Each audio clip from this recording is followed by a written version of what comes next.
Hello दोस्तों, audio stories के मेरे चैनल ऑडियो बुक हिंदी में एक बार फिर आप सबका स्वागत है। मैं हूं नीलिमा और मैं लेकर आई हूं आपके लिए कुछ प्यार भरी खट्टी मीठी कहानियां।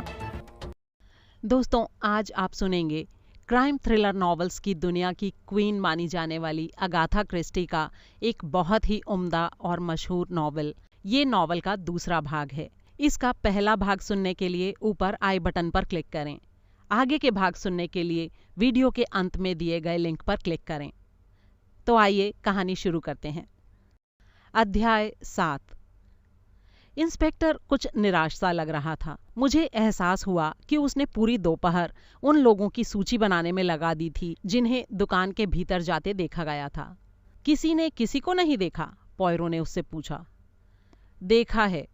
धूर्त हाव भाव वाले 3 लंबे आदमी, मूंछों वाले 4 नाटे आदमी, 2 दाढ़ी वाले, सब के सब अजनबी, और अगर गवाहों का यकीन करें तो सभी के सभी दुष्ट दिखने वाले। मुझे तो ये सब सुनकर इतनी हैरानी हो रही है कि किसी ने नकाब पहने बंदूकधारी लोगों के गिरोह को ही तो नहीं देख लिया। पॉयरो हमदर्दी से मुस्कुराया। क्या किसी ने उस शख्स ऐशर को देखने का दावा भी किया है? नहीं, वो किसी ने नहीं किया। ये एक और बात उसके हक में जाती है। मैंने अभी अभी चीफ कांस्टेबल से कह दिया है कि ये काम स्कॉटलैंड यार्ड का है। मुझे नहीं लगता कि ये कोई लोकल क्राइम है। मेरा भी यही विचार है, पॉयरो ने गंभीरता से कहा। इंस्पेक्टर से विदा लेने के बाद वहां से लंदन वापस आने से पहले हमने 2 लोगों से मुलाकात की। पहली मुलाकात थी जेम्स पार्टरिज के साथ। पार्टरिज वो व्यक्ति था जिसने मिसेस ऐशर को आखिरी बार जिंदा देखा था। उसने 5:30 बजे के करीब उससे कुछ सामान खरीदा था। वो एक छोटे कद का आदमी था और एक बैंक में क्लर्क था। नाक पर चश्मा पहनता था, काफी रूखा सूखा और दुबला पतला, हर बात को एकदम सही सही कहने वाला। वो एक छोटे से घर में रहता था जो उसी की तरह चुस्त दुरुस्त था। जब मेरे दोस्त पॉयरो ने उसे अपना कार्ड दिया तो उस पर नजर डालते हुए वो बोला, मैं आपके लिए क्या कर सकता हूँ मिस्टर पॉयरो? मुझे बताया गया है मिस्टर पार्टरिज कि मिसेस ऐशर को जिंदा देखने वाले आप आखिरी व्यक्ति थे, पॉयरो ने कहा।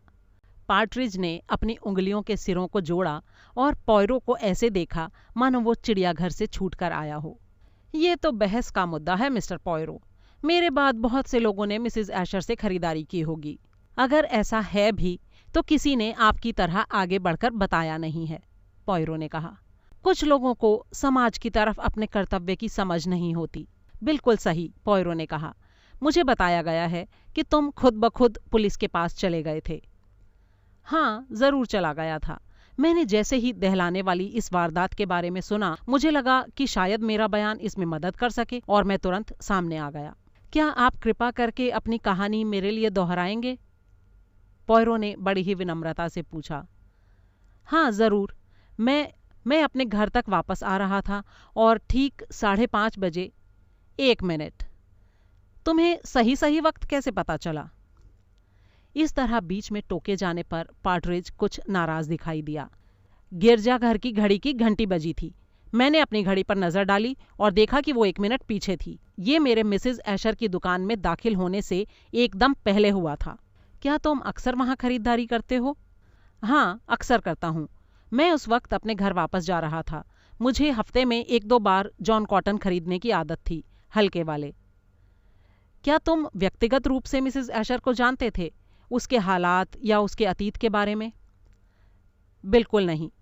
खरीदारी और कभी कभार मौसम के बारे में टिप्पणी के अलावा मैंने उससे कभी कोई बात नहीं की। क्या तुम्हें पता था कि उसका पति शराबी था और उसे अक्सर जान से मारने की धमकी देता रहता था? नहीं, मैं उसके बारे में कुछ भी नहीं जानता था। फिर भी तुम उसे पहचानते तो थे। क्या कल शाम उसे देखकर तुम्हें कोई चीज गैरमामूली लगी? क्या वो किसी तरह घबराई हुई या अनमनी सी लगी? पार्टरिज ने कुछ देर सोचा, फिर बोला, जहां तक मुझे याद है वो हमेशा की तरह ही लगी। उसकी बात सुनकर पॉयरो उठ खड़ा हुआ। मेरे सवालों के जवाब के लिए शुक्रिया पार्टरिज। वैसे क्या तुम्हारे घर में ABC डायरेक्टरी होगी? मुझे वापसी के लिए लंदन जाने वाली ट्रेन का टाइम देखना है। वो आपके ठीक पीछे रखी है शेल्फ पर, उसने कहा। उस शेल्फ पर एक ABC डायरेक्टरी, एक ब्रैडशॉ डायरेक्टरी, स्टॉक एक्सचेंज की सालाना रिपोर्ट, कैली की डायरेक्टरी, एक हुज हू और एक स्थानीय डायरेक्टरी पड़ी थी।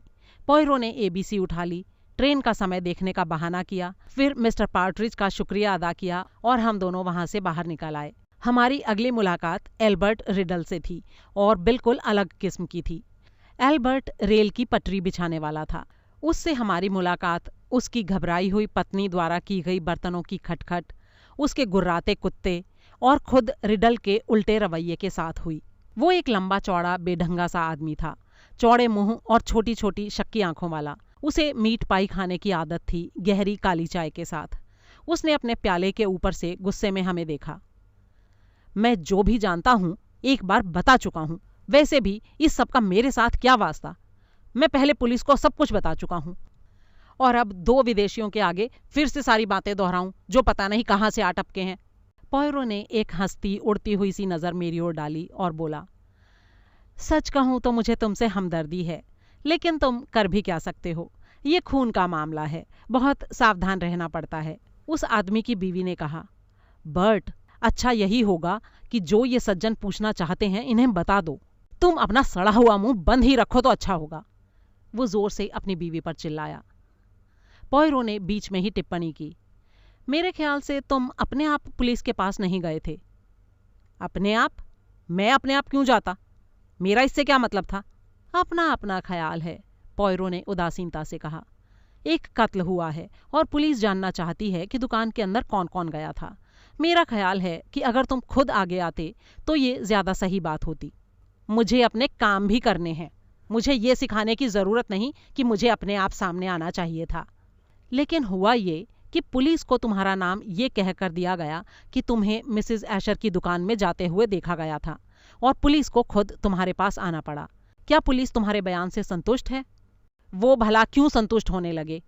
लेकिन मैं आपको कहे देता हूं, इसमें मेरे खिलाफ कोई बात नहीं है।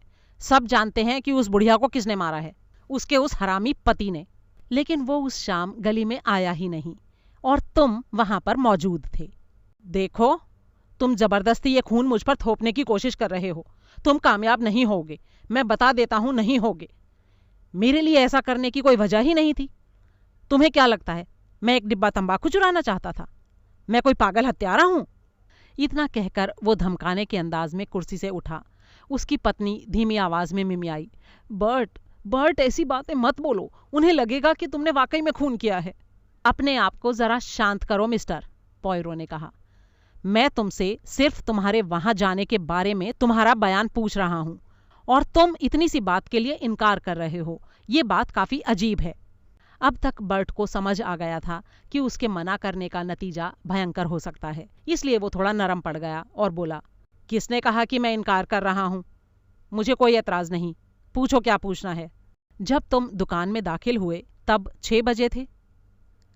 हाँ, 1-2 मिनट ऊपर ही थे। मुझे गोल्डफ्लेक का एक पैकेट चाहिए था। मैंने दरवाजे को धकेल कर खोला। धकेल कर खोला? तो क्या दरवाजा बंद था?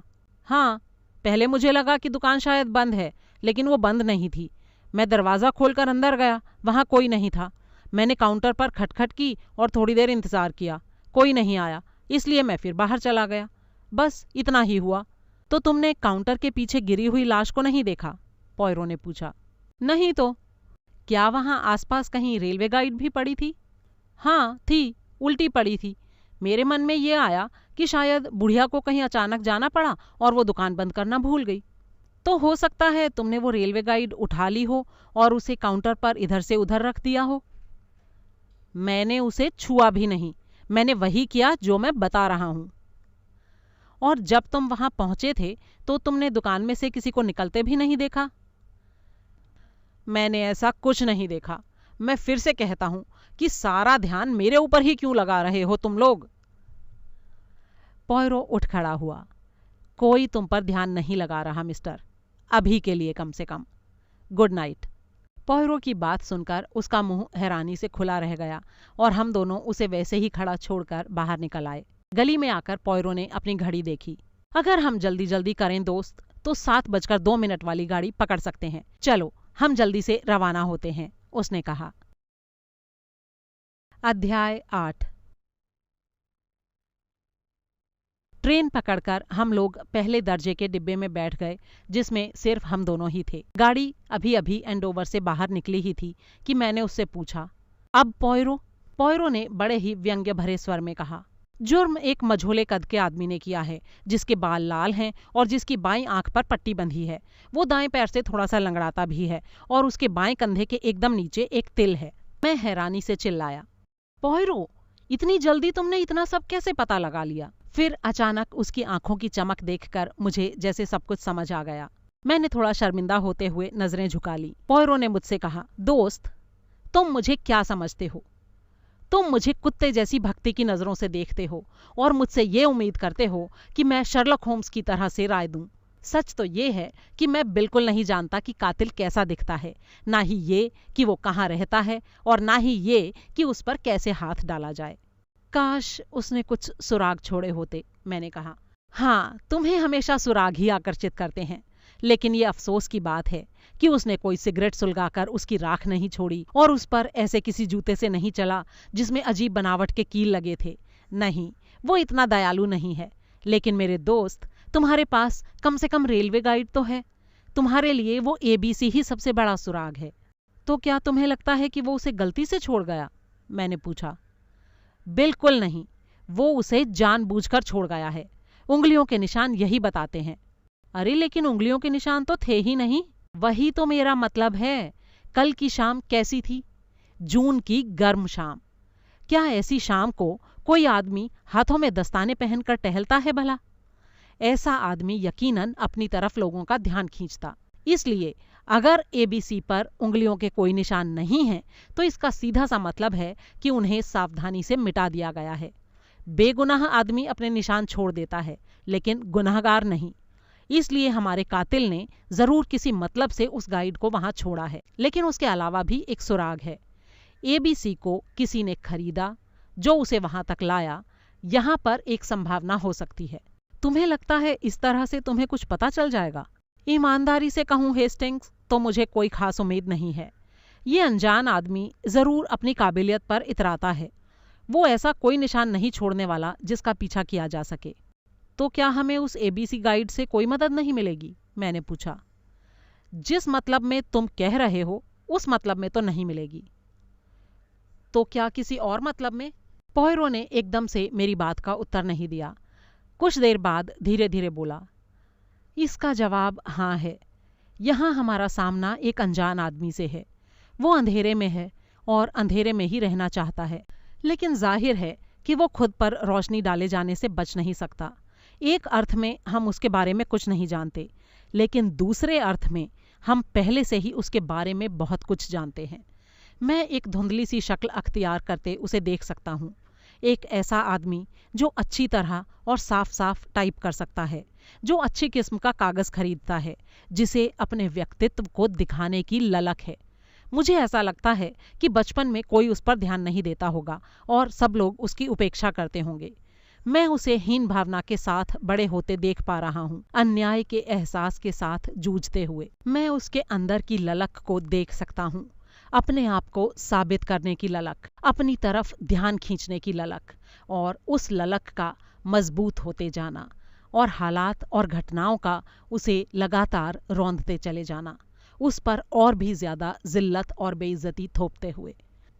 इस तरह उसके अंदर ही अंदर बारूद की एक पूरी ढेरी तैयार हो चुकी होगी। लेकिन ये सिर्फ तुम्हारा अनुमान है पॉयरो, इससे हमें कोई असली मदद नहीं मिलेगी। तुम्हें तो माचिस की तीलियों के सिरे, सिगरेट की राख, कीलों वाले जूते ज्यादा पसंद है, हमेशा से ही रहे हैं। लेकिन हम कम से कम अपने आप से कुछ काम के सवाल तो पूछ ही सकते हैं। आखिर ABC डायरेक्टरी ही क्यों? मिसेस एशर ही क्यों? एंडोवर ही क्यों? उसने इन्हीं को क्यों चुना? मैंने कुछ सोचते हुए कहा, उस औरत की बीती हुई जिंदगी काफी सीधी सादी लगती है। उन दोनों आदमियों के साथ मुलाकात भी निराशाजनक रही। जितना हम पहले जानते थे उससे ज्यादा वे हमें कुछ बता नहीं पाए। सच कहूं हेस्टिंग्स, तो मुझे ज्यादा उम्मीद भी नहीं थी। लेकिन हम दो हो सकने वाले कातिलों को नजरअंदाज नहीं कर सकते थे, इसीलिए उनसे मिलना तो जरूरी था। शायद ये मुमकिन हो सकता है कि कातिल एंडोवर में या उसके आसपास ही रहता हो। ये हमारे इस सवाल का जवाब हो सकता है कि उसने एंडोवर को ही क्यों चुना। 2 आदमी हैं जो उस वक्त पर दुकान में पाए गए। उनमें से कोई एक भी कातिल हो सकता है, लेकिन अभी ये साबित करने के लिए हमारे पास कुछ नहीं है कि उन दोनों में से कोई एक खूनी नहीं है। हो सकता है वो भारी भरकम जानवर जैसा आदमी रिडल हो, मैंने कहा। आह, रिडल को तो मैं यूं ही छोड़ देने को तैयार हूं। वो घबराया हुआ था, यूं ही डींगे हाँक रहा था। एबीसी खत लिखने वाले व्यक्ति से उसका मिजाज बिल्कुल भी मेल नहीं खाता। घमंड और आत्मविश्वास जैसी विशेषताएं उसमें कतई नहीं थी।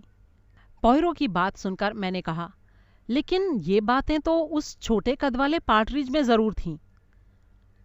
हाँ, पॉयरो ने कहा, वो उस तरह का ज्यादा है। इससे ज्यादा अभी कुछ नहीं कहा जा सकता। वो उसी ढंग से पेश आ रहा है जैसे खत लिखने वाला आता। वो तुरंत पुलिस के पास चला जाता है, खुद सामने आ जाता है और अपनी इस स्थिति का मजा लेता है। तो क्या तुम्हें सच में लगता है कि पार्टरिज ने खून किया है? नहीं हेस्टिंग्स, मैं ये समझता हूं कि कातिल कहीं बाहर से आया था, लेकिन हमें कोई भी मुद्दा छोड़ना नहीं है। और हाँ, एक बात और, हमें इस संभावना को भी नहीं भूलना है कि ये काम किसी औरत के द्वारा किया हुआ भी हो सकता है। मैं मानता हूं कि वार करने का तरीका एक मर्द जैसा है, लेकिन बेनाम खत आदमियों की बजाय औरतें ज्यादा लिखती हैं और हमें इस बात को भूलना नहीं है। कुछ पल खामोश रहकर मैंने कहा, अब हम आगे क्या करेंगे? कुछ नहीं। क्या कुछ नहीं करेंगे? तुम्हें क्या लगता है हेस्टिंग्स, मैं कोई जादूगर हूं जो अपनी जादू की छड़ी घुमाऊंगा और सारा केस सॉल्व हो जाएगा? लेकिन फिर भी पॉयरो, हमें कुछ तो करना ही चाहिए। हमारे पास एबीसी डायरेक्टरी है, वो लिखने वाला कागज और लिफाफा भी है। उनके बारे में तो सब कुछ किया ही जा रहा है हेस्टिंग्स। उस तरह की तफ्तीश करने के लिए पुलिस के पास सारे साधन हैं। उस तरह की किसी बात का पता लगाना है तो फिक्र मत करो, पुलिस उसका पता लगा लेगी। इससे आगे अब कहने के लिए मेरे पास और कुछ नहीं था। आने वाले कुछ दिनों में मैंने देखा कि पॉयरो का बर्ताव कुछ अजीब सा हो गया था। वो उस केस के बारे में बात करने में जरा भी दिलचस्पी नहीं ले रहा था। जब मैंने दोबारा उस पर बात करनी चाही तो उसने हाथ के इशारे से मुझे चुप करा दिया। मैं मन ही मन उसका इरादा समझ रहा था। मिसेस एशर के कत्ल को लेकर उसके मन में हार का डर था। एबीसी नाम के उस आदमी ने उसे चुनौती दी थी और एबीसी की जीत हुई थी। मेरा दोस्त, जिसे सफलता की ही आदत थी, हार को लेकर बड़ा ही सेंटी था, इतना कि वो उसके बारे में बात करना भी बर्दाश्त नहीं कर सकता था। ये शायद इतने महान आदमी में छोटेपन का एक संकेत था, लेकिन हम में से शांत आदमी का दिमाग भी सफलता के कारण घूम सकता है। पॉयरो के मामले में तो दिमाग के घूम जाने का ये सिलसिला सालों से चल रहा था और अब आखिरकार उसके नतीजे दिखने लगे थे। इसमें हैरानी की कोई बात नहीं थी। इस बात को समझते हुए मैंने अपने दोस्त की कमजोरी का आदर करते हुए इस केस के बारे में आगे कोई बात नहीं की। अखबार में मैंने तहकीकात की रिपोर्ट पढ़ी। वो बहुत छोटी सी थी। एबीसी खत के बारे में कुछ नहीं लिखा गया था और फैसला कर दिया गया था कि हत्या किसी अनजान व्यक्ति या व्यक्तियों द्वारा की गई थी। इस केस ने प्रेस का कोई खास ध्यान नहीं खींचा था। उसमें ऐसी कोई विशेषता भी नहीं थी। एक छोटी सी गली में एक बूढ़ी औरत के खून को प्रेस ने ज्यादा सनसनीखेज विषयों के लिए पीछे छोड़ दिया था।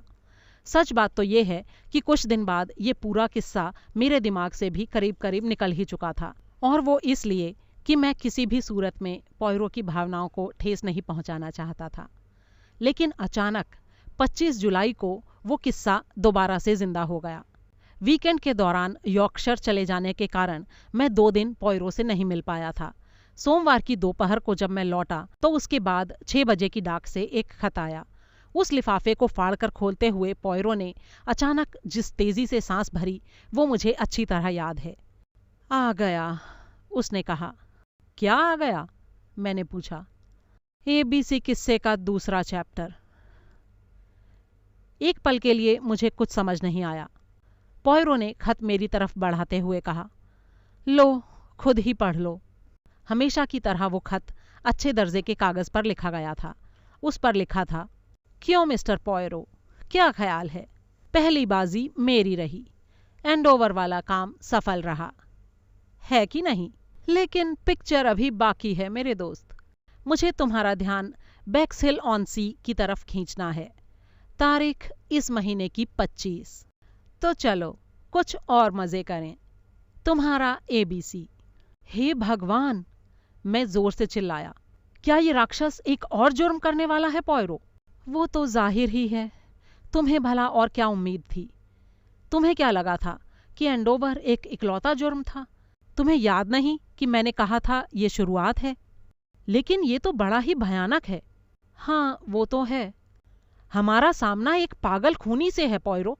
हाँ है। उसकी खामोशी किसी भी बहादुरी से ज्यादा असरदार थी। मैंने अपने बदन में एक झुरझुरी सी महसूस की और खत उसे लौटा दिया। अगली सुबह हम काफी प्रभावशाली लोगों के साथ मीटिंग में थे। ससेक्स के चीफ कांस्टेबल, सीआईडी के असिस्टेंट चीफ कमिश्नर, एंडोवर से इंस्पेक्टर ग्लेन, ससेक्स के पुलिस सुपरिटेंडेंट, जैप और क्रोम नाम का एक युवा इंस्पेक्टर और एक प्रसिद्ध सरकारी मनोचिकित्सक डॉक्टर थॉमसन, सब एक साथ जमा थे। उस खत पर हैम्पस्टेड की डाक टिकट थी, लेकिन पॉयरो के अनुसार इस बात को ज्यादा महत्व देने की जरूरत नहीं थी। सारे मामले पर काफी चर्चा हुई। डॉक्टर अधेड़ उम्र का सौम्य व्यक्ति था, जो इतना पढ़ा लिखा होने के बावजूद भी सीधी सरल भाषा बोलता था और अपने पेशे के तकनीकी शब्दों से दूर रहता था। असिस्टेंट ने कहा, इस बात में कोई शक नहीं कि दोनों खत एक ही आदमी ने लिखे हैं और भेजे भी एक ही आदमी ने हैं। और ये भी आसानी से माना जा सकता है कि वही आदमी एंडोवर की हत्या के लिए जिम्मेदार है। बिल्कुल। अब हमें एक और जुर्म की निश्चित चेतावनी मिल गई है, जो 25 तारीख को यानी परसों होने वाला है, बेक्स हिल में। हमें ये सोचना है कि इसे रोकने के लिए हम क्या कदम उठा सकते हैं। चीफ कांस्टेबल ने अपने सुपरिटेंडेंट की तरफ देखा। कहना मुश्किल है सर, इस बात का कोई संकेत तक नहीं है कि मुजरिम कौन हो सकता है। साफ साफ शब्दों में कहूं तो हमारे पास कदम उठाने के लिए है ही क्या? मेरे पास एक सुझाव है, पॉयरो ने कहा। सब के सब उसकी ओर घूम गए। मुझे ये संभावना लगती है कि इस बार जो आदमी शिकार होगा उसका सरनेम बी अक्षर से शुरू होगा, पॉयरो ने कहा। ये भला क्या बात हुई? सुपरिटेंडेंट ने कहा। मैं इसका सुझाव सिर्फ एक संभावना की तरह दे रहा हूं, इससे ज्यादा नहीं। ये मेरे दिमाग में तब आया जब मैंने उस बदकिस्मत औरत की दुकान के दरवाजे पर साफ साफ शब्दों में ऐशर लिखा देखा। जब मुझे बेक्स हिल के नाम से पत्र आया तो मुझे ये संभावना दिखाई दी कि शिकार के साथ साथ कत्ल की जगह को भी वर्णमाला के आधार पर चुना गया होगा। डॉक्टर ने भी पॉयरो की हाँ में हाँ मिलाई। हाँ, ऐसा हो सकता है। दूसरी तरफ ये भी हो सकता है कि ऐशर नाम सिर्फ एक संयोग हो और इस बार भी शिकार दुकान चलाने वाली एक बूढ़ी औरत ही होगी, चाहे उसका नाम कुछ भी हो। याद रखो, हमारा वास्ता एक पागल से पड़ा है। अब तक हमें उसके मकसद के बारे में जरा भी जानकारी नहीं है। एक पागल का कोई मकसद भी होता है सर? इंस्पेक्टर ने कहा। हाँ, बिल्कुल होता है। घोर पागलपन की खूबियों में से एक है खतरनाक तर्क। कोई आदमी अपने आप को पादरियों को मारने के लिए ईश्वर द्वारा चुना हुआ व्यक्ति मान सकता है, या फिर डॉक्टरों को, या तंबाकू की दुकानों में बैठी बूढ़ी औरतों को, और इसके पीछे हमेशा उसके दिमाग में कोई ना कोई पूरी तरह से संगत वजह होती है। हमें सिर्फ अल्फाबेट्स में उलझकर नहीं रह जाना चाहिए। एंडोवर के बाद बेक्स हिल सिर्फ एक संयोग भी हो सकता है। हाँ, हो सकता है, लेकिन हम कम से कम कुछ सावधानियां तो बरत सकते हैं और बी अक्षर का खास ध्यान रख सकते हैं, खासकर छोटे दुकानदारों का, और ऐसी छोटी दुकानों पर नजर रख सकते हैं जिन्हें सिर्फ एक ही व्यक्ति चला रहा हो। मेरे ख्याल से इससे ज्यादा हम कुछ नहीं कर सकते। इसलिए जाहिर है कि जहां तक हो सके हम सभी अजनबियों की भी निगरानी करें। सुपरिटेंडेंट एक ठंडी आह भरते हुए बोला। स्कूल बंद हो रहे हैं और छुट्टियां शुरू हो रही हैं। इस हफ्ते लोग बाढ़ की तरह यहां आ रहे हैं। चीफ कांस्टेबल ने थोड़े तल्ख स्वर में कहा। लेकिन हम जो भी कर सकते हैं वो हमें जरूर करना चाहिए। मौका पाकर इंस्पेक्टर ग्लेन ने कहा। ऐशर किस्से से ताल्लुक रखने वाले किसी भी आदमी पर मैं नजर रखूंगा, उन 2 गवाहों पार्डरेज और रेडिल पर, और मिसिज ऐशर के उस पति पर भी। अगर उन्होंने एंडोवर छोड़ने की कोशिश भी की तो उनका पीछा किया जाएगा। कुछ और सुझावों और इधर उधर की बातों के बाद मीटिंग खत्म हो गई। मैंने दरिया के किनारे किनारे चलते हुए कहा, पॉयरो, निश्चित ही इस अपराध को रोका जा सकता है। पॉयरो ने थका हुआ चेहरा मेरी ओर घुमाया और बोला, समझदार लोगों से भरे एक शहर के खिलाफ एक पागल आदमी का पागलपन। मुझे डर है हेस्टिंग्स, मुझे सच में बहुत डर है। जैक द रिपर की कितनी लंबी चलने वाली सफलता याद है ना? लेकिन ये बहुत भयानक होगा, मैंने कहा। पागलपन है ही एक भयानक चीज हेस्टिंग्स, मुझे इसी बात का तो डर है। अध्याय 9। 25 जुलाई की सुबह मुझे अपना जागना अच्छी तरह याद है। उस समय करीब 7:30 बजे होंगे। पॉयरो मेरे पलंग के किनारे खड़ा धीरे धीरे मेरा कंधा हिला रहा था। उसके चेहरे पर एक ही नज़र मुझे गहरी नींद से बाहर निकाल कर ले आई। मैंने जल्दी से उठते हुए पूछा, क्या बात है? उसका उत्तर बिल्कुल सरल था, लेकिन उसके कहे उन 3 शब्दों के पीछे भावनाओं का जैसे पूरा खजाना था। वो हो गया। क्या? लेकिन 25 तो आज है, मैंने कहा। कल रात हुआ, बल्कि यूं कहें आज सुबह सुबह। मैं जब तक तेजी से बिस्तर से उठकर तैयार हुआ, तब तक पॉयरो ने मुझे वो सब बताया जिसकी जानकारी उसे फोन पर मिली थी। एक जवान लड़की का शव बेक्सहिल में समंदर के किनारे पाया गया है। उसकी शिनाख्त हुई है एलिजाबेथ बर्नार्ड के नाम से। वो किसी कैफे में एक वेट्रेस का काम करती थी और अपने माता पिता के साथ हाल ही में बने एक बंगले में रहती थी।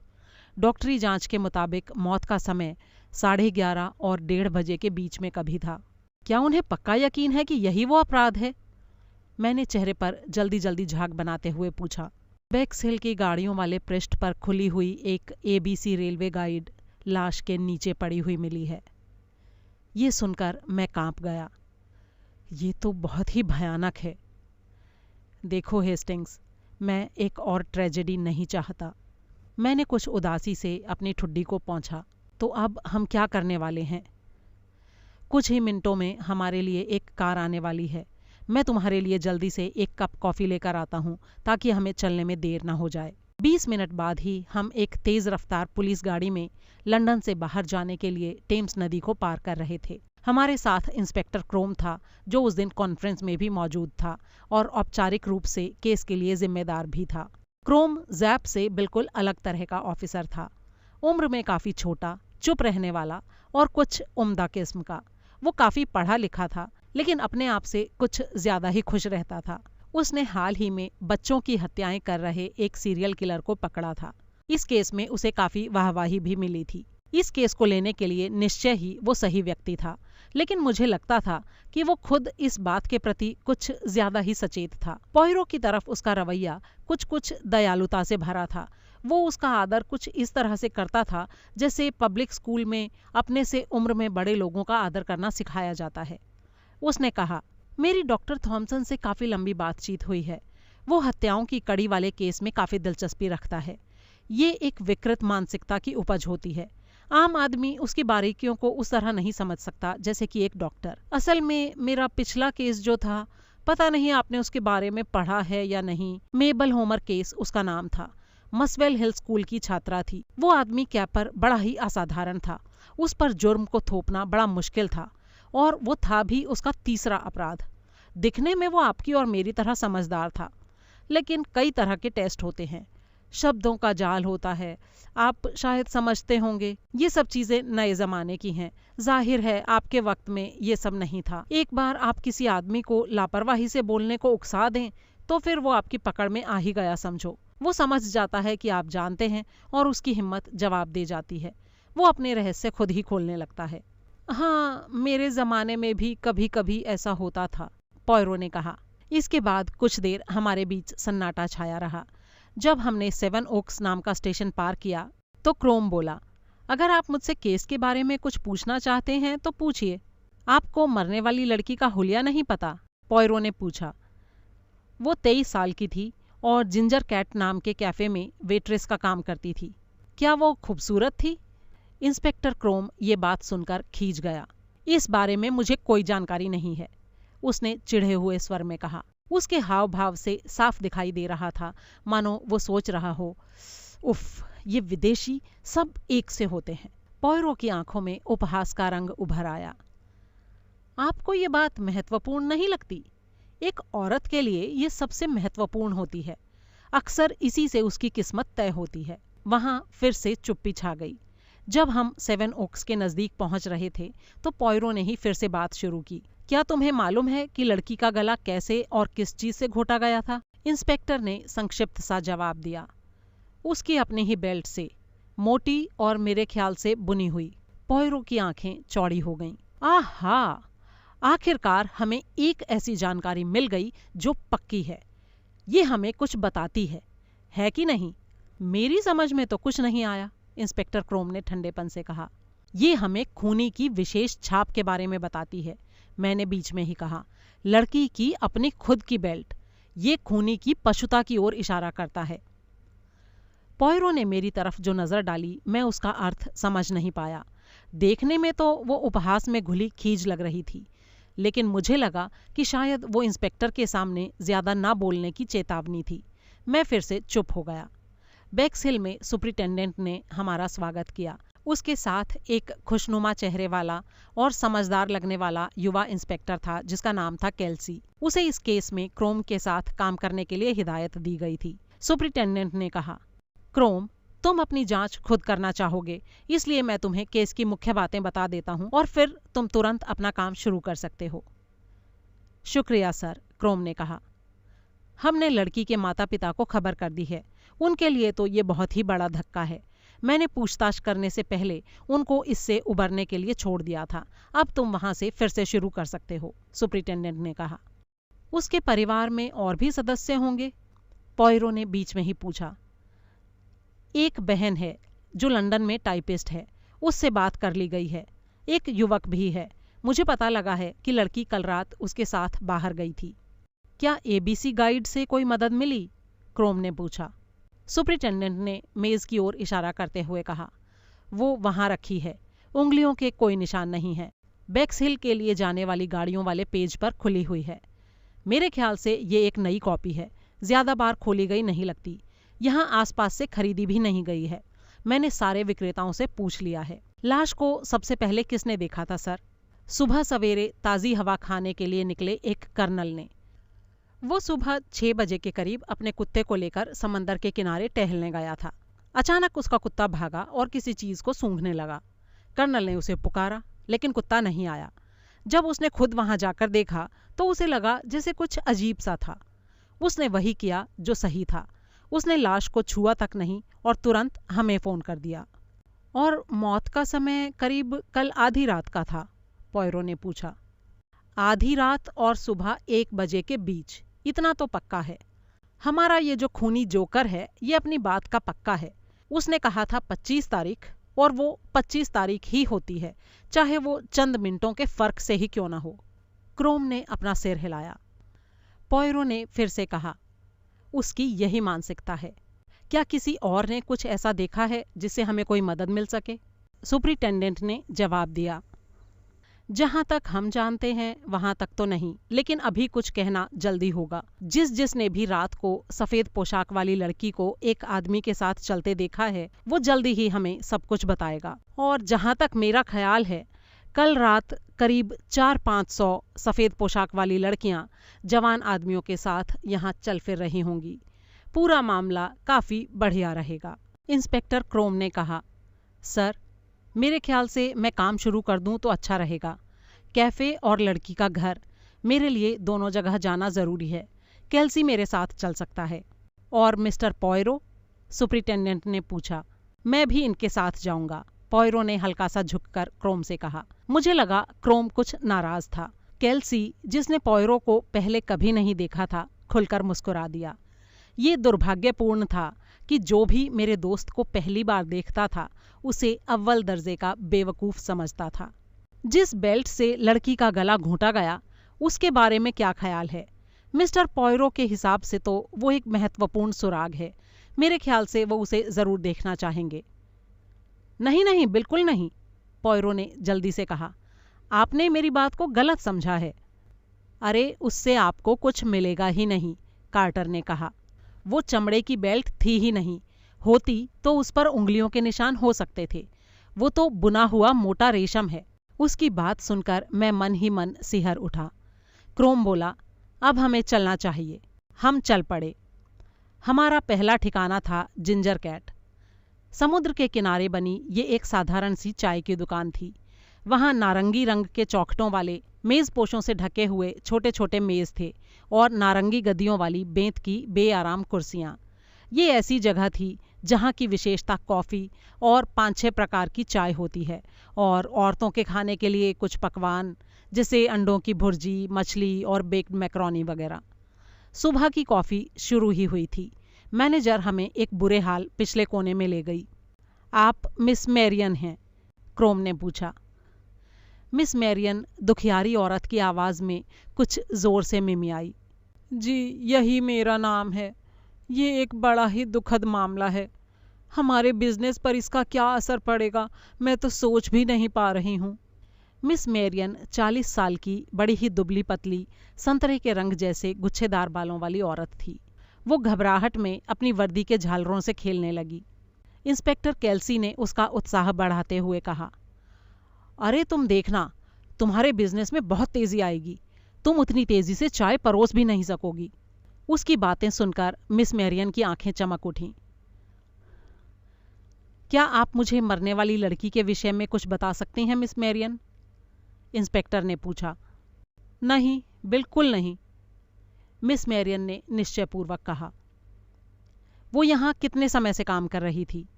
ये उसकी दूसरी गर्मियाँ थीं। क्या आप उसके काम से संतुष्ट थीं? वो अच्छी वेट्रेस थी, जल्दी काम करती थी और कहना भी मानती थी। और वो सुंदर भी थी, है ना? पॉयरो ने बीच में टोका। ठीक थी, साफ सुथरी। कल रात को वो कितने बजे काम खत्म करके गई? क्रोम ने पूछा। जी 8 बजे। हम 8 बजे दुकान बंद कर देते हैं। रात का खाना हम नहीं परोसते, उसके लिए कोई मांग भी नहीं है। अंडों की भजिया और चाय के लिए लोग 8 बजे तक आते रहते हैं, कभी कभी उसके बाद भी, लेकिन अक्सर 6:30 के बाद भीड़ छंट जाती है। क्या उसने आपको ये बताया था कि वो ये शाम किस तरह बिताने वाली थी? नहीं नहीं, बिल्कुल नहीं। हमारे रिश्ते ऐसे नहीं थे, मिस मैरियन ने जोर देकर कहा। कोई उसे बुलाने नहीं आया? जी नहीं। क्या वो सहज दिखाई दे रही थी? उत्तेजित या घबराई हुई तो नहीं थी? सच तो ये है इंस्पेक्टर साहब कि मैं कह नहीं सकती, मिस मैरियन ने उदासीनता से कहा। आपके पास कुल कितनी वेट्रेस हैं? आमतौर पर मैं 2 रखती हूँ और 20 जुलाई के बाद अगस्त के अंत तक 2 अतिरिक्त रखती हूँ। लेकिन एलिजाबेथ बर्नार्ड उन अतिरिक्त वालियों में से नहीं थी। जी नहीं, वो नियमित वालियों में से थी, मिस मैरियन ने कहा। और दूसरी, मिस हिगली, वो तो बड़ी अच्छी लड़की है। क्या वो और मिस बर्नार्ड दोस्त थीं? मुझे नहीं पता, मैं कुछ नहीं कह सकती। तो शायद हमें उससे बात करनी चाहिए। जी अभी? हाँ, अगर आप मेहरबानी करें। ठीक है, मैं उसे आपके पास भेजती हूँ। कृपा करके उसे जल्दी फ्री कर दीजिएगा, इस समय सुबह की भीड़ का वक्त है। इतना कहकर मिस मैरियन उठ खड़ी हुई। स्फूर्ति से भरी बिल्ली जैसे वो बाहर निकल गई। इंस्पेक्टर केल्सी ने उसके बोलने के अंदाज की नकल उतारते हुए टिप्पणी की। बहुत ही नफीस, सच में मैं कह नहीं सकती। तभी एक हांफती हुई, गोल मटोल, गुलाबी गालों और काले बालों वाली और बड़ी आंखों वाली लड़की उछलती हुई सी अंदर आई। उसने हांफते हुए कहा, मुझे मिस मैरियन ने भेजा है। क्या तुम मिस हिगली हो? हाँ, मैं ही हूँ। तुम एलिजाबेथ बर्नार्ड को जानती थी? हाँ, मैं बेटी को जानती थी। ये बहुत ही भयानक है ना, बहुत ही भयानक। मुझे तो यकीन ही नहीं आ रहा कि ये सच है।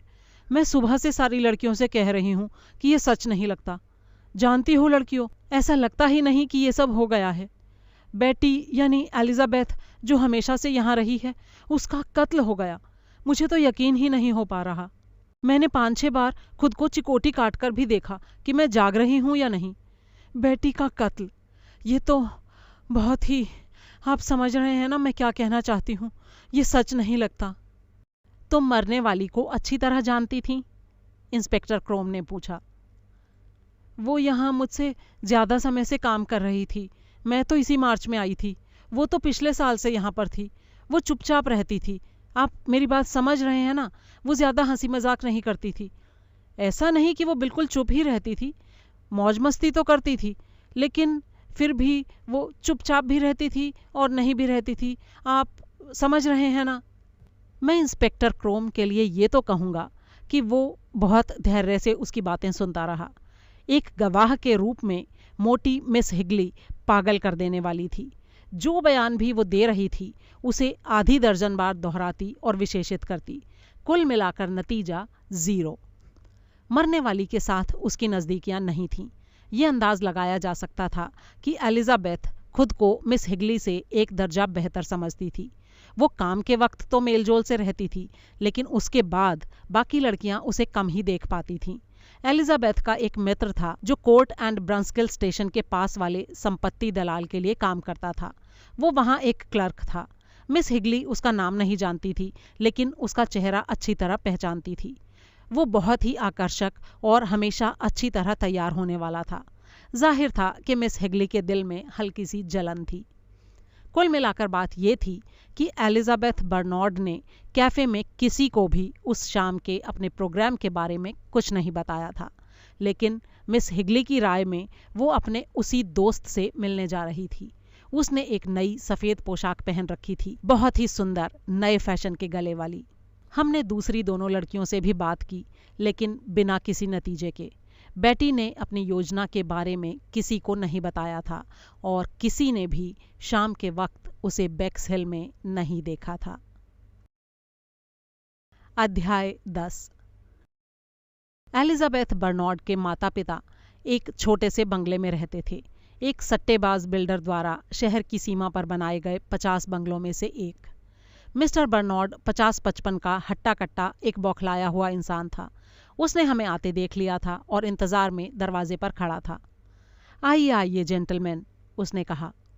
इंस्पेक्टर केल्सी ने पहल की। सर, ये स्कॉटलैंड यार्ड के इंस्पेक्टर क्रोम हैं, उसने कहा। इस काम में हमारी मदद करने आए हैं। बर्नार्ड ने बड़ी ही उम्मीद भरे स्वर में कहा। Scotland yard? अच्छा है, इस खूनी खलनायक को तो काबू में करना होगा। मेरी बेचारी छोटी सी बच्ची। शोक से उसका चेहरा विकृत हो उठा। केल्सी ने आगे कहा, और ये हैं मिस्टर हरक्यूल पॉयरो, लंदन से, और ये कैप्टन हेस्टिंग्स। आपसे मिलकर खुशी हुई सज्जनों। आइए भीतर आइए। पता नहीं मेरी पत्नी आपसे मिलना चाहेगी या नहीं, वो बहुत ज़्यादा दुखी है। जो भी था, जब तक हम बंगले की बैठक में जाकर आराम से बैठे, मिसेस बर्नार्ड भी वहां आ गईं। जाहिर था कि वो बुरी तरह रोती रही थी।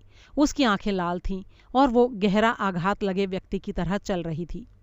उसने आंसुओं से भीगी आवाज में कहा, ये बहुत ही तकलीफदेह है, बहुत ही बड़ी क्रूरता मेरी नन्ही सी बच्ची के साथ। उसके स्वर में जो उतार चढ़ाव था वो मुझे काफ़ी हद तक विदेशी लगा, और तभी मुझे बाहरी दरवाजे पर लिखा नाम याद आया और मुझे समझ आया कि उसके स्वर की ये विशेषता उसके वेल्श होने का सबूत थी।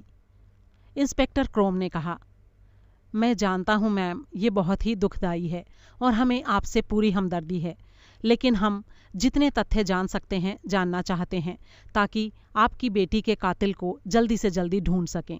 मेरे ख्याल से तुम्हारी बेटी 23 साल की थी। वो यहाँ तुम्हारे साथ रहती थी और जिंजर कैट नाम के कैफ़े में काम करती थी। क्या ये सब सही है? जी हाँ, सही है, एलिजाबेथ के पिता ने कहा। ये एक नई बनी जगह है। इससे पहले तुम लोग कहाँ रहते थे? जी, मैं कैसिंगटन में लोहार का काम करता था। 2 साल पहले ही रिटायर हुआ हूँ। मैं हमेशा से ही समुंदर के किनारे रहना चाहता था। क्या तुम्हारी 2 बेटियां हैं? जी हाँ, मेरी बड़ी बेटी लंदन में एक ऑफिस में काम करती है। कल रात जब तुम्हारी बेटी देर तक घर नहीं लौटी तो तुम्हें चिंता नहीं हुई? हमें पता ही नहीं लगा कि वो नहीं आई, मिसेस बर्नार्ड ने रुआंसे स्वर में कहा। मैं और मेरे पति जल्दी सोने चले जाते हैं 9 बजे तक। हमें पता ही नहीं था कि बेटी घर नहीं आई थी, जब तक पुलिस ऑफिसर ने आकर नहीं बताया कि और वो फूट फूट कर रोने लगी। क्या तुम्हारी बेटी को देर से घर लौटने की आदत थी? आप तो जानते ही हैं सर कि आजकल लड़कियां कैसी होती हैं, मिस्टर बर्नार्ड ने कहा।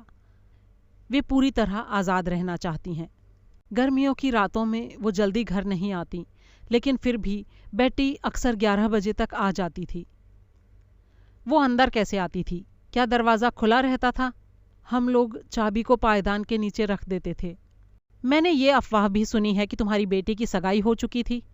आजकल इस तरह का रस्मी नाम नहीं दिया जाता। उस लड़के का नाम डोनाल्ड फ्रेजर है और मुझे वो बहुत अच्छा लगता है। बेचारा, अब इस खबर के बाद उसके लिए बड़ी ही मुश्किल होगी। पता नहीं उसे अभी पता भी चला है या नहीं। क्या वो कोर्ट एंड ब्रंस्किल में काम करता है? जी हाँ, वो प्रॉपर्टी डीलर है। क्या वो अक्सर काम के बाद शाम को आपकी बेटी से मिलता था? जी, हर शाम तो नहीं, लेकिन हफ्ते में 1 या 2 बार मिलता था। क्या आपको पता है कि कल शाम वो उसे मिलने वाली थी या नहीं? उसने हमें बताया नहीं। वो जो करती थी या जहाँ जाती थी उसके बारे में ज़्यादा बात नहीं करती थी, लेकिन वो अच्छी लड़की थी। मुझे तो विश्वास ही नहीं होता। इतना कहकर मिसेस बर्नार्ड फिर से सिसकने लगी। उसके पति ने उसका कंधा थपथपाते हुए कहा, अपने आप को संभालो, हमें इसकी तह तक जाना है। मुझे यकीन है कि डोनाल्ड कभी कभी भी ऐसा नहीं कर सकता, मिसेस बर्नार्ड ने कहा। अरे खुद को संभालो, उसके पति ने फिर से दोहराया। मैं ईश्वर से प्रार्थना करता हूँ कि काश मैं आप लोगों की कुछ मदद कर सकता, लेकिन सच्चाई ये है कि मैं कुछ नहीं जानता।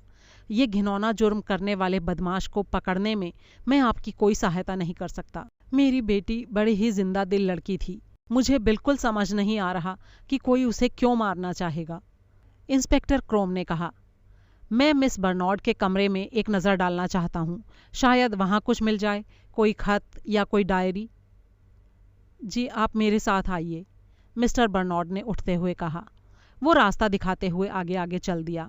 उसके पीछे क्रोम, फिर पॉयरो, फिर कैल्सी और सबसे पीछे मैं कुछ पल के लिए अपने जूते के फीते बांधने के लिए रुका ही था कि उसी समय बाहर एक टैक्सी आकर रुकी और उसमें से एक लड़की बाहर निकली। टैक्सी ड्राइवर को पैसे देकर वो जल्दी जल्दी घर तक आने वाले रास्ते पर चलने लगी। उसके हाथ में एक छोटा सा सूटकेस था। अंदर घुसते ही उसने मुझे देखा और वहीं ठिठक गई। उसके अंदाज में कुछ इतना आकर्षक था कि मैं कुतूहल से भर उठा। आप कौन हैं? उसने मुझसे पूछा। मैं कुछ सीढ़ियां नीचे उतरा। मैं उसे क्या जवाब दूं और कैसे जवाब दूं, ये मुझे समझ नहीं आया।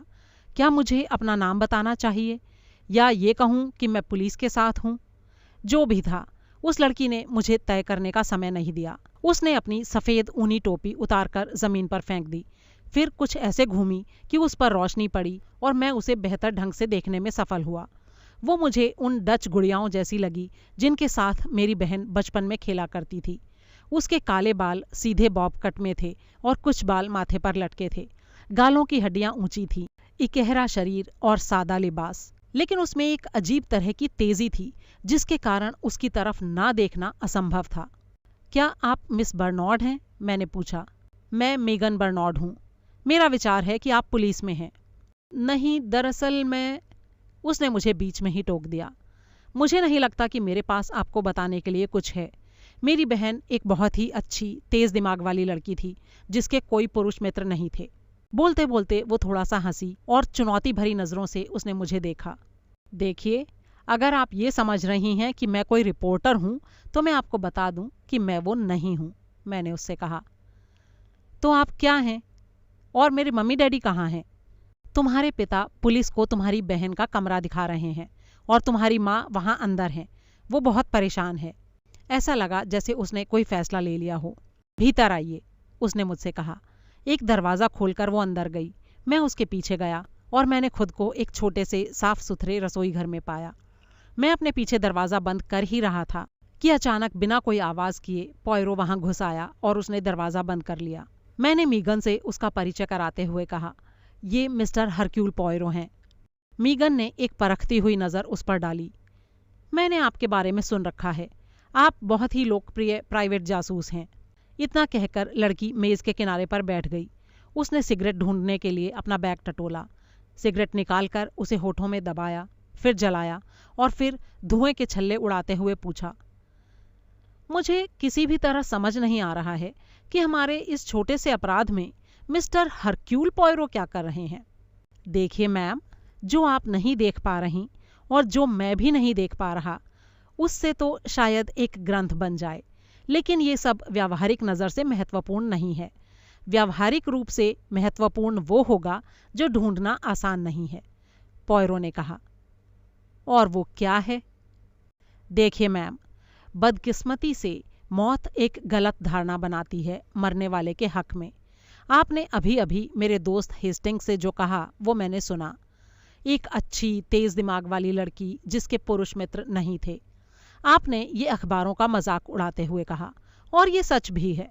जब किसी जवान लड़की की मौत होती है तो इसी तरह की बातें की जाती हैं। वो तेज दिमाग थी, वो खुश थी, वो मीठे स्वभाव वाली थी, उसे दुनिया की कोई फिक्र नहीं थी, उसकी किसी अनचाहे व्यक्ति से कोई जान पहचान नहीं थी। मरे हुए लोगों के प्रति एक हमदर्दी दिखाई जाती है। जानती हैं इस समय मैं क्या चाहूँगा? इस समय मैं ऐसे इंसान को ढूंढना चाहूँगा जो एलिजाबेथ बर्नार्ड को जानता हो, लेकिन जिसे ये मालूम ना हो कि वो मर चुकी है। तब शायद मुझे वो सब सुनने को मिल जाए जो मेरे लिए काम का हो। मीगन बर्नार्ड ने सिगरेट पीते हुए कुछ पल खामोशी से उसकी ओर देखा। आखिरकार वो बोली, मेरी बहन बेटी एक बहुत बड़ी गधी थी। उसके इन शब्दों को सुनकर मैं मानो उछल पड़ा। अध्याय 11। जैसा कि मैंने कहा, मीगन के शब्द और खास करके जिस व्यावहारिक लहजे में वो कहे गए थे, उससे मैं उछल पड़ा। पोयरो ने गंभीरता से सिर झुका लिया। आप काफी अक्लमंद हैं मैम, मीगन ने कहा। देखिए, मुझे बेटी से बहुत लगाव था, लेकिन मेरे लगाव ने मुझे ये देखने के लिए अंधा नहीं बना दिया था कि वो कितनी बेवकूफ़ थी, और मैं उसे ये बताने से हिचकिचाती भी नहीं थी। बहनें ऐसी ही होती हैं। क्या उसने आपकी नसीहत पर ध्यान दिया था? शायद नहीं, मीगन ने कड़वाहट से कहा। क्या आप अपनी बात को थोड़ा साफ साफ शब्दों में बताएंगी? लड़की एक पल के लिए झिझकी। पोयरो ने हल्की सी मुस्कान के साथ कहा, मैं आपकी हर मदद करूंगा। आपने हेस्टिंग्स से जो कहा वो मैंने सुन लिया। यही कि आपकी बहन एक अच्छी तेज दिमाग लड़की थी जिसके कोई पुरुष मित्र नहीं थे, लेकिन असल में इसका ठीक उल्टा था। सही कहा ना मैंने? मीगन धीमे स्वर में बोली। बेटी में कोई बुराई नहीं थी। मैं चाहती हूं कि आप ये बात अच्छी तरह समझ लें। वो हमेशा सीधे सीधे चलने वाली थी। वो वीकेंड्स पर मौज मस्ती करने वाली नहीं थी, ऐसा कुछ भी नहीं था। लेकिन वो बाहर ले जाए जाना और डांस करना वगैरह पसंद करती थी, और झूठी तारीफ, खुशामद वगैरह भी। वो काफ़ी सुंदर थी कि नहीं? पोयरो ने फिर से पूछा। उसका ये सवाल मैं तीसरी बार सुन रहा था, और पहली बार उसका उत्तर हाँ में मिला। मीगन मेज से उतरकर अपने सूटकेस तक गई। उसे झटके से खोलकर उसने कुछ निकाला और पोयरो को दे दिया। चमड़े के फ्रेम में हल्के रंग के बालों वाली मुस्कुराती हुई एक लड़की का कंधों तक का चित्र था। स्पष्ट था कि हाल ही में उसके बालों में कर्ल किया गया था, और बाल उसके सिर के आसपास घने कर्ल्स में फैले हुए थे। उसकी मुस्कुराहट काफी धूर्त और बनावटी थी। वो चेहरा ऐसा तो बिल्कुल नहीं था जिसे सुंदर कहा जा सके, लेकिन उसमें एक ऊपरी सस्ता आकर्षण अवश्य था। पोयरो ने ये कहते हुए चित्र लौटा दिया। आप दोनों में कोई समानता नहीं है मैम। ओह, परिवार में मैं ही साधारण हूँ, मुझे हमेशा से ये पता है। उसने बात को महत्वहीन समझकर रफा दफा कर दिया। आपके विचार में आपकी बहन किस मायने में बेवकूफ़ थी? क्या आपका मतलब डोनाल्ड फ्रेजर से है? जी हाँ, बिल्कुल वही। डॉन बहुत चुपचाप रहने वाला आदमी है, लेकिन जाहिर है कि कुछ चीज़ों को लेकर वो नाराज़ होगा, और फिर क्या मैम? पोयरो की आंखें लगातार उस पर टिकी हुई थीं। हो सकता है ये मेरा भ्रम हो, लेकिन मुझे लगा जैसे वो जवाब देने से पहले एक पल के लिए हिचकिचाई।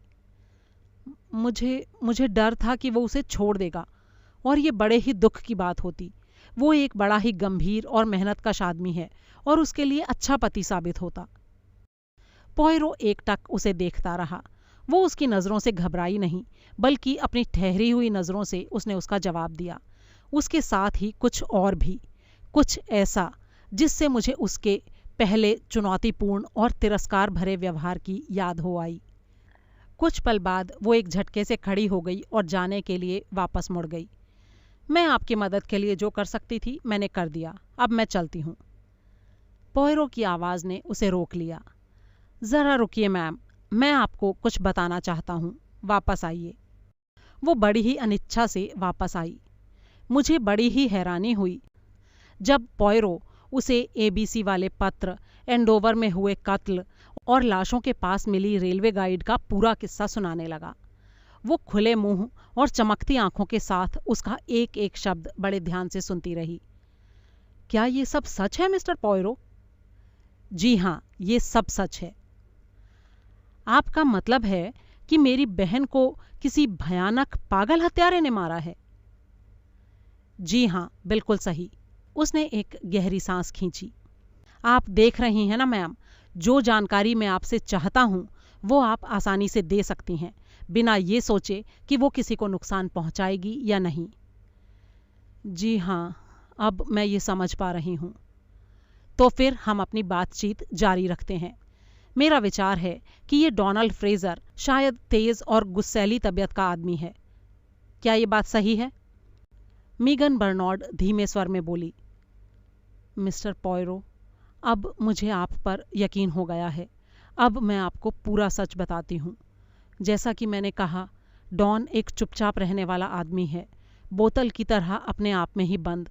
अगर आप मेरा मतलब समझ रहे हो तो वो जो महसूस करता है उसे हमेशा शब्दों में कह नहीं पाता, लेकिन भीतर गहराई में वो कई चीज़ों को बहुत बुरा मानता है और वो बहुत ही ईर्ष्यालु भी है।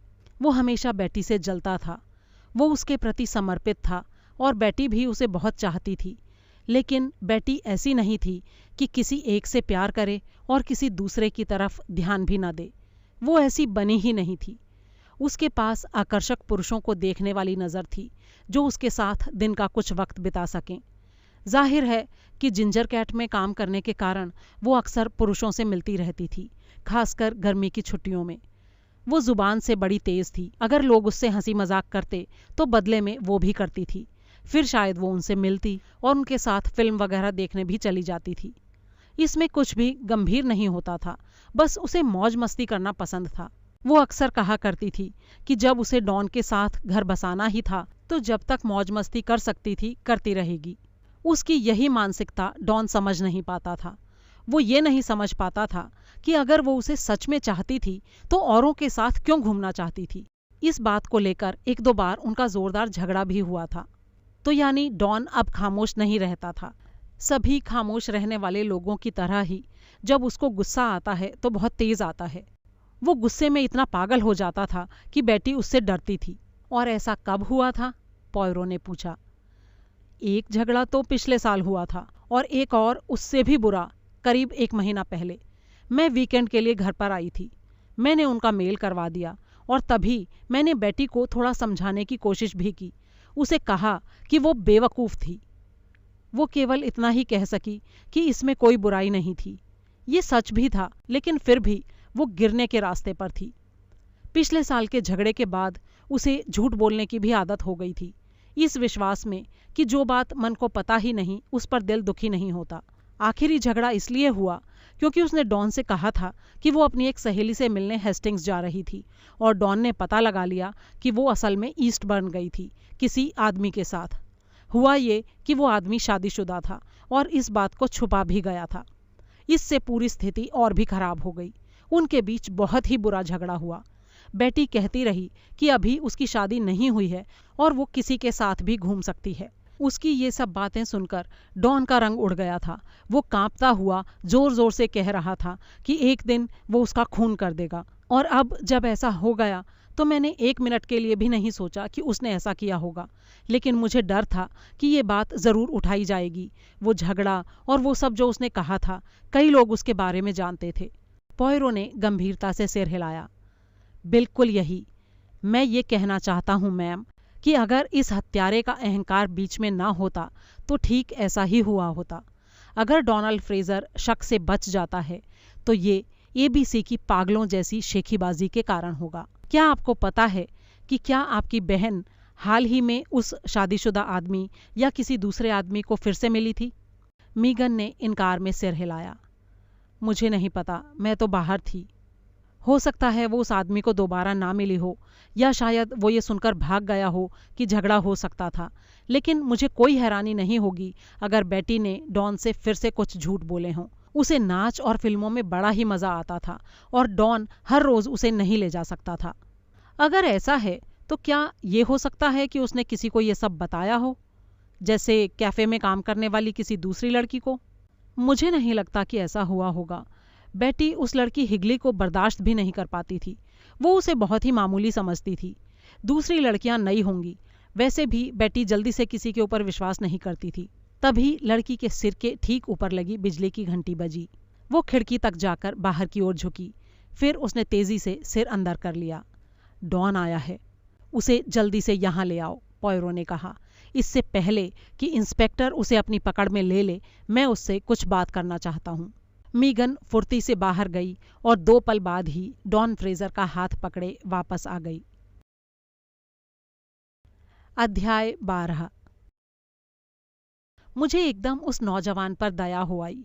उसका सफेद मरियल सा चेहरा और बदहवास आंखें बता रही थीं कि उसे कितना बड़ा सदमा पहुंचा था। वो अच्छे डील डॉल वाला, दिखने में ठीक ठाक जवान मर्द था, करीब 6 फीट ऊंचा। खूबसूरत नहीं था, लेकिन चकत्तों वाले मनोहर चेहरे वाला। गालों की हड्डियां ऊंची थीं और शोख लाल बाल। उसने कुछ बोलने की कोशिश की, लेकिन उसकी आवाज़ रुंध गई और वो बोल नहीं पाया। पॉयरो ने एक कुर्सी आगे सरका दी और वो उसमें जैसे धंस गया। पॉयरो ने अपनी जेब से एक थर्मस निकाली, उसमें जो था उसे ड्रेसर पर पड़े एक कप में उंडेला और बोला, इसे पी लो मिस्टर फ्रेजर, इससे तुम्हें फ़ायदा होगा। नौजवान ने वैसा ही किया। ब्रांडी पीने के बाद उसके चेहरे का थोड़ा सा रंग वापस आ गया। वो सीधा होकर बैठ गया और एक बार फिर लड़की की ओर मुड़ा। उसके हाव भाव खामोश और नियंत्रित थे। तो आखिर ये सच है, बेटी मार दी गई है, उसने कहा। हाँ, ये सच है डॉन। क्या तुम अभी अभी लंदन से आई हो?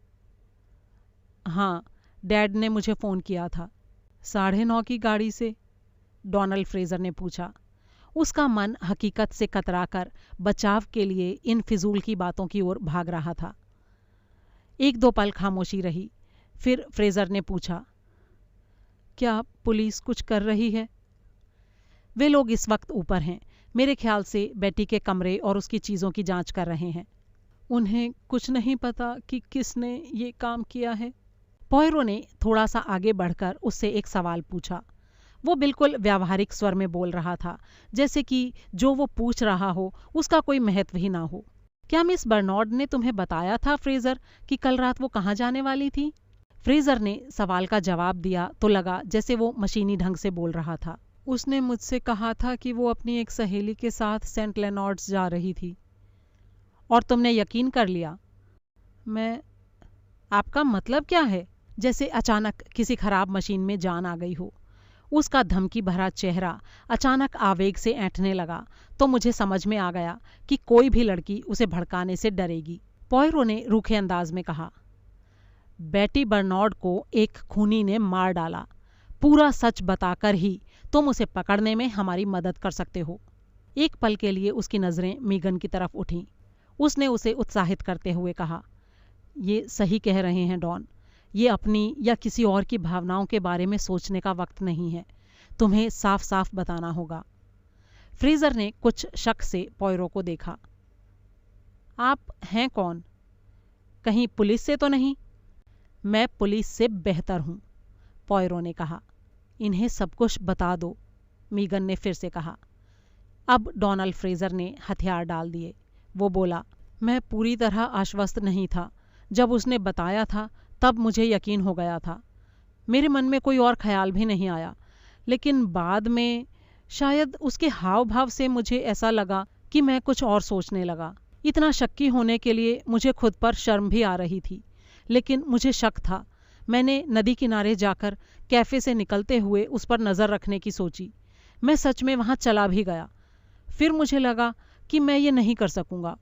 बेटी मुझे देख लेगी और फिर नाराज़ होगी। वो समझ जाएगी कि मैं उस पर नज़र रखने के लिए वहाँ आया हूँ। तो फिर तुमने क्या किया? मैं सीधे सेंट लेनॉर्ड्स चला गया। 8 बजे तक वहाँ पहुँच गया। वहाँ मैं बसों को देखने लगा, ये देखने के लिए कि वो उनमें आई थी या नहीं, लेकिन उसका कोई अता पता नहीं था। फिर उसके बाद क्या हुआ? मैं पागल सा हो गया। मुझे यकीन था कि वो किसी मर्द के साथ थी। मुझे लगा कि वो उसे अपने साथ कार में हेस्टिंग्स ले गया होगा। मैं वहीं चला गया। रेस्टोरेंट और होटलों में देखा, सिनेमा घरों के बाहर घूमता रहा, समुद्र तट पर भी गया। हर तरह की बेवकूफ़ी की मैंने। अगर वो वहाँ होती तो भी मैं उसे ढूंढ नहीं पाता। और वैसे भी हेस्टिंग्स की बजाय ढेरों और भी ऐसी जगहें थीं जहां वो आदमी उसे ले जा सकता था। आखिरकार मैंने हथियार डाल दिए और लौट आया। उस वक्त क्या समय हुआ था वो मुझे मालूम नहीं। मैं पैदल आया था।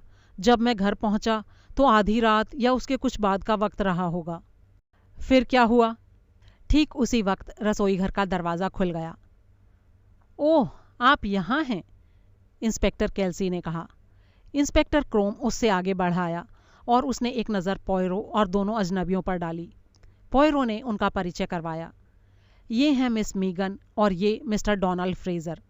जब आप दोनों ऊपर जांच पड़ताल कर रहे थे तब मैं मिस बर्नार्ड और मिस्टर फ्रेजर से बात कर रहा था, इस कोशिश में कि शायद मैं किसी ऐसी बात का पता लगा सकूं जिससे पूरे मामले पर कोई रोशनी पड़ सके। अच्छा, वाकई, इंस्पेक्टर क्रोम ने कहा। उसका ध्यान पॉयरो पर नहीं बल्कि दोनों आने वालों पर था। पॉयरो हॉल में चला गया। मैं भी उसके पीछे था। मैंने उससे पूछा, क्या किसी चीज़ ने तुम्हारा ध्यान खींचा पॉयरो? सिर्फ एक बात ने, और वो है हत्यारे की हैरान कर देने वाली उदारता, उसने कहा। उसे ये बताने का मेरा मन बिल्कुल नहीं हुआ कि उसकी ये बात कतई मेरे पल्ले नहीं पड़ी थी। अध्याय 13।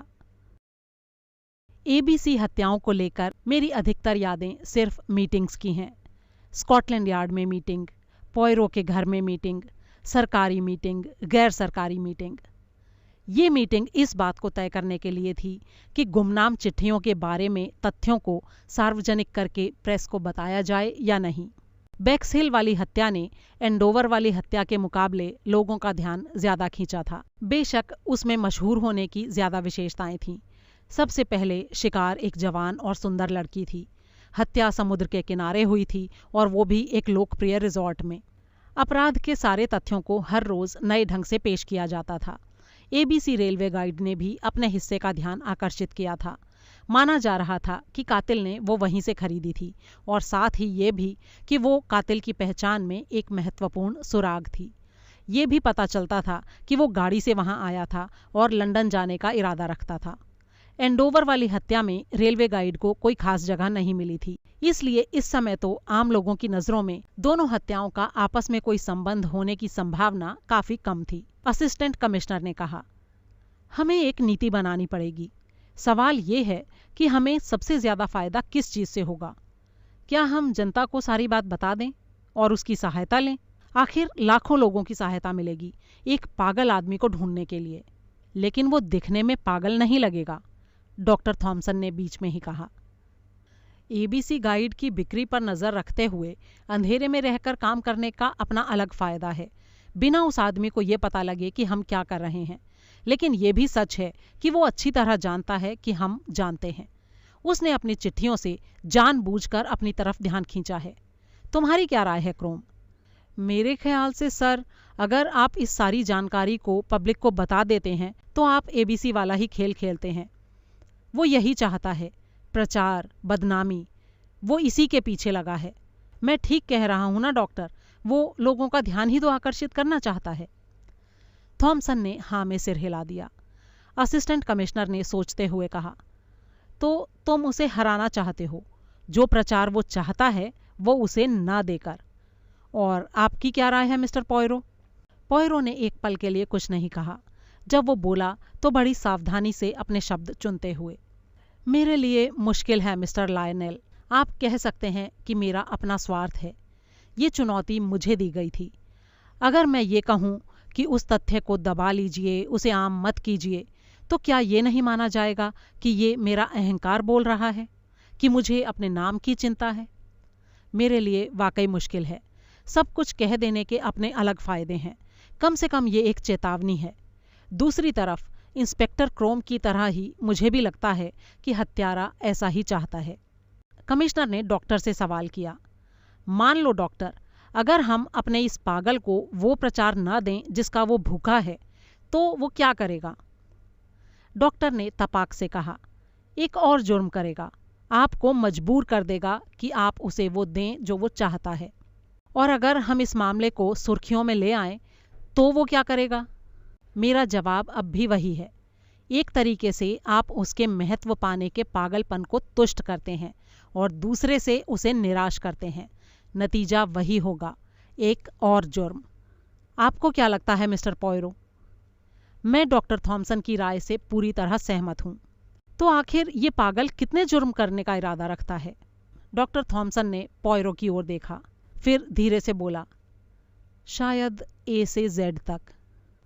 लेकिन बेशक वो वहां तक पहुंचेगा नहीं, आप उससे पहले ही उसे पकड़ लेंगे। लेकिन ये जानना दिलचस्प रहता कि एक्स अक्षर के साथ वो क्या करता। लेकिन आप उसे इससे बहुत पहले ही पकड़ लेंगे, शायद जी या एच तक। असिस्टेंट कमिश्नर ने मेज पर मुक्का मारा। हे भगवान, क्या आप ये कह रहे हैं कि 4-5 खून और होंगे? नहीं होंगे सर, मेरा भरोसा कीजिए, इंस्पेक्टर क्रोम बोला। चाहे मुझे कुछ भी करना पड़े, लेकिन मैं उसे एफ अक्षर तक पहुंचने से पहले ही पकड़ने की गारंटी देता हूं। मेरे ख्याल से मैं अब तक इस जुर्म के पीछे की मानसिकता को अच्छी तरह से समझ गया हूं। अगर मैं गलत हूं तो डॉक्टर थॉमसन मुझे सही कर सकते हैं। मुझे लगता है कि जब जब ये एबीसी किसी जुर्म को अंजाम देता है तो उसका आत्मविश्वास 100% बढ़ जाता है। जब जब वो ये महसूस करता है कि मैं होशियार हूँ, वो मुझे पकड़ नहीं सकते, तब तब वो अपने आप पर इतना भरोसा करने लगता है कि लापरवाह हो जाता है। वो अपनी होशियारी और दूसरों की बेवकूफ़ी को बढ़ा चढ़ाकर देखने लगता है और जल्दी ही वो कोई भी सावधानी बरतने का कष्ट नहीं उठाएगा। क्यों, ठीक है ना डॉक्टर? थॉमसन ने हाँ में सिर हिलाया। अक्सर ऐसा ही होता है। डॉक्टरी भाषा में इसे बेहतर ढंग से कहा जा सकता था। आप ऐसी बातों के बारे में काफ़ी जानते हैं मिस्टर पॉयरो। क्या आप इस बात से सहमत हैं? जैसा इंस्पेक्टर क्रोम कह रहे हैं वैसा ही है। पॉयरो ने सहमति जताई। ये पैरानोया या भ्रांति रोग है, जो एक तरह का पागलपन होता है। फिर वो क्रोम की तरफ मुड़ा और उसने कहा, क्या बेक्सहिल हत्या केस में कोई महत्वपूर्ण दिलचस्प तत्व भी है? ज़्यादा तो कुछ नहीं, लेकिन ईस्टबॉर्न में स्प्लेंडेड नाम का एक रेस्टोरेंट है। वहाँ के वेटर ने मरी हुई लड़की के चित्र को एक ऐसी लड़की के रूप में पहचाना है जिसने 24 तारीख की शाम को वहाँ खाना खाया था, एक चश्मे वाले अधेड़ आदमी के साथ। बेक्सहिल और लंदन के बीच सड़क पर स्कारलेट रनर नाम की एक सराय है। वहाँ के लोगों ने भी इस चित्र को पहचाना है। उनका कहना है कि वो करीब 9 बजे वहाँ थी, एक ऐसे आदमी के साथ जो जल सेना का ऑफिसर लग रहा था। अब ये दोनों बातें तो सही नहीं हो सकती, लेकिन दोनों में से कोई भी एक बात हो सकती है। और भी कुछ पहचाने की गई हैं, लेकिन उनमें से अधिकतर किसी काम की नहीं है। हम एबीसी को नहीं ढूंढ पाए। असिस्टेंट कमिश्नर ने कहा, जो भी किया जा सकता है वो आप लोग कर रहे हैं मिस्टर क्रोम। आपका क्या कहना है मिस्टर पॉयरो? क्या आपके मन में जांच का कोई और तरीका आता है? पॉयरो ने धीरे धीरे कहा, मुझे लगता है कि एक बहुत अहम सुराग है जुर्म के कारण को खोजना। लेकिन वो तो साफ जाहिर ही है, वर्णमाला को लेकर उसके मन में कोई मनोविकार है। आपने यही तो कहा था ना डॉक्टर? हाँ, ये बात तो सही है, पॉयरो ने कहा। उसके मन में वर्णमाला की मनोग्रंथि जरूर है, लेकिन वर्णमाला की ही मनोग्रंथि क्यों? कोई पागल जो भी जुर्म करता है उसके पास वो करने की कोई ठोस वजह होती है। क्रोम ने उसे टोकते हुए कहा, देखिए मिस्टर पॉयरो, 1929 में स्टोन मैन के केस को देखिए जरा। उसने हर उस आदमी को मार डाला था जो उसे थोड़ा सा भी नाराज करता था। आपकी बात सही है मिस्टर क्रोम, पॉयरो ने कहा, लेकिन अगर आप एक बहुत ही महान और महत्वपूर्ण व्यक्ति हैं तो ये ज़रूरी है कि आपको छोटी मोटी सिरदर्दियों से परे रखा जाए। अगर कोई मक्खी बार बार आपके माथे पर बैठकर आपको परेशान करती है तो आप क्या करते हैं? आप उस मक्खी को मारने की कोशिश करते हैं। इसे लेकर आपको कोई हिचक नहीं होती। आप महत्वपूर्ण हैं, वो मक्खी नहीं। इसलिए आप मक्खी को मार देते हैं और आपकी सिरदर्दी खत्म हो जाती है। आपको अपना कदम बिल्कुल उचित और सही लगता है। मक्खी को मारने की एक और वजह हो सकती है। अगर आपको सफाई का ज़रूरत से ज़्यादा ध्यान रहता है तो मक्खी पूरे समाज के लिए खतरा हो सकती है, तो मक्खी को तो जाना ही है। मानसिक रूप से बीमार अपराधी का मन ऐसे ही काम करता है। लेकिन अब इस केस पर नज़र डालिए। अगर इस आदमी ने अपने शिकारों को वर्णमाला यानी अल्फ़ाबेट्स के आधार पर चुना है तो उन्हें इसलिए नहीं हटाया जा रहा कि वो कातिल के लिए सिरदर्दी का कारण है। इन दोनों बातों का एक साथ होना तो कुछ ज़्यादा ही बड़ा संयोग हो जाएगा। हाँ, ये तो है, डॉक्टर थॉमसन ने कहा। मुझे एक केस याद है जिसमें एक औरत के पति को मौत की सजा दी गई थी। उसने एक एक करके ज्यूरी के सदस्यों को मारना शुरू कर दिया। सारे अपराधों को एक दूसरे से जोड़ने में काफी समय लग गया। वो देखने में बिल्कुल अलग दिखाई देते थे, लेकिन जैसा कि मिस्टर पॉयरो ने कहा, बिना उद्देश्य के हत्या करने वाले कातिल जैसा कुछ नहीं होता। या तो वो अपना रास्ता रोकने वाले लोगों को मारता है या फिर अपने किसी विश्वास के आधार पर मारता है।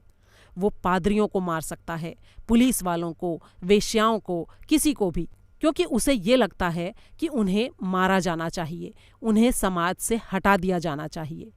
जितना मुझे समझ आता है, इस केस में वो बात भी नहीं है। मिसेस एशर और बैटी बर्नार्ड को एक ही वर्ग की नहीं माना जा सकता। हाँ, इसमें सेक्स कॉम्प्लेक्स होने की संभावना हो सकती है। दोनों शिकार औरतें थीं। हम अगले अपराध के बाद इस बात को बेहतर तरीके से समझ पाएंगे। कमिश्नर पॉयरो की ओर मुड़ा और बोला, देखिए, आप जिस बात की तरफ इशारा कर रहे हैं मैं उसे समझ तो रहा हूं, लेकिन पूरी तरह से नहीं।